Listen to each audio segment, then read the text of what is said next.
Hi guys, good morning. Ulan jud karon guys. Mao na nga tungod sa kakusog sa ulan. Pinain William Ray.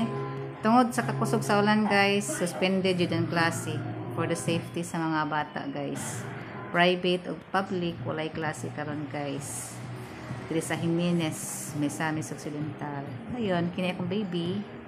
Happy kay siya kay gatagan siya og Acrylic marker. si tawagan na day? Acrylic marker. Acrylic marker. Oh, wala gina sa mga sa una guys. Sa unang panahon. Crayon sige to akong nailhan sa unang panahon guys. Karon, oh, gitagan siya siyang auntie og Dili. kisam ni gatagan na. Kuya GB. Ah, si Kuya GB di gatagan. Oh, thanks kay ni Kuya GB ni hatag. Thank you ka. Oh.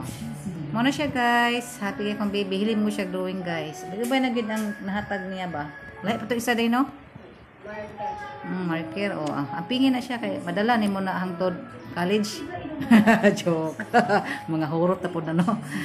So at least experience kag ingon na. Kay ako sa una wala kita ang experience sa nana dai nga nay mohatag nako og crayon sa kita nang ilhan ako.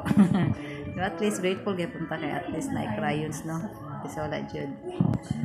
So ano siya guys, akong mini vlog for today. Thanks for watching. God bless us all. Bye.